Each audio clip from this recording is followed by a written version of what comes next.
오늘 우리에게 주시는 하나님의 말씀은 창세기 36장 1절에서 3절까지 말씀입니다. 1절 에서 곧 에돔의 족보는 이러하니라. 에서가 가나안 여인 중 헷 족속 엘론의 딸 아다와 히위 족속 시본의 딸인 아나의 딸 오홀리바마를 자기 아내로 맞이하고 또 이스마엘의 딸 느바뇨스의 누이 바스맛을 맞이하였더니. 아멘.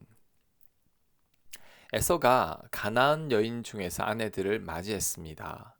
그 후에 또 이스마엘은 아브라함의 첩의 아들이죠. 이 이스마엘의 딸을 아내로 맞이했습니다.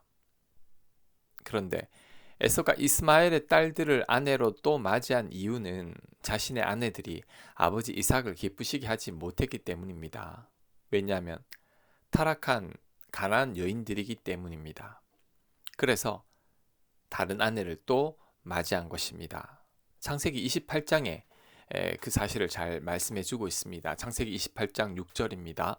에서가 본즉 이삭이 야곱에게 축복하고 그를 밧단 아람으로 보내어 거기서 아내를 맞이하게 하였고 또 그에게 축복하고 명하기를 너는 가나안 사람의 딸들 중에서 아내를 맞이하지 말라 하였고 에서가 또 본즉 가나안 사람의 딸들이 그의 아버지 이삭을 기쁘게 하지 못하는지라. 이 에서가 이스마엘에게 가서 그 본처들 외에 아브라함의 아들 이스마엘의 딸이요 느바뇨스의 누이인 마할랏을 아내로 맞이하였더라. 아멘. 하지만 에서가 맞이한 또 다른 아내도 결국은 하나님께서 기뻐하는 여인들이 아닙니다. 왜냐하면 이스마엘은 약속의 자녀가 아니기 때문이죠. 아브라함이 믿음이 없어서 첩을 통해 낳은 아들의 후손이기 때문입니다. 결국 에서가 대안으로 맞이한 아내도 아버지를 기쁘시게 하지 못했습니다. 에서는 지금 아버지의 뜻을 제대로 파악하지 못하고 있습니다.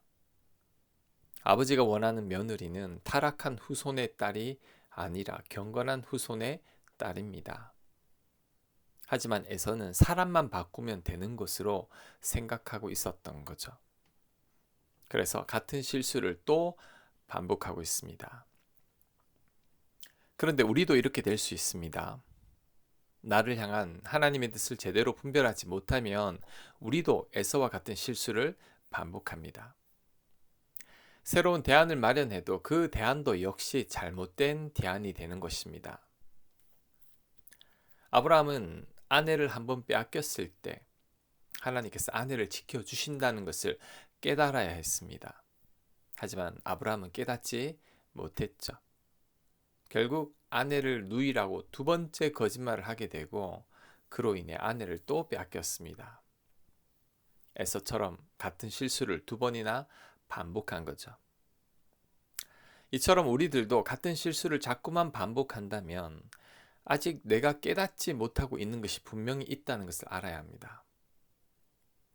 같은 고난이 계속해서 되풀이되고 있다면 내가 하나님의 뜻을 아직 잘 모르고 있거나 아브라함처럼 하나님을 온전히 신뢰하지 못하고 있기 때문일 것입니다. 에서는 여자를 바꾼다고 해결될 일이 아니었습니다. 경건한 여인, 하나님께서 기뻐하시는 여인을 선택해야 했습니다. 아브라함은 아내를 누이라고 속인다고 해결되는 게 아니었습니다. 그냥 하나님을 온전히 신뢰하기만 하면 된 거죠. 내가 자꾸 넘어지는 문제가 나의 약점입니다. 돈에 넘어지고 있다면 나는 하나님보다 돈을 더 의지하고 있다는 것을 깨달아야 합니다. 자녀 때문에 안절부절 못하고 있다면 나에게 자녀가 나의 우상이 되었다는 것을 알아야 합니다.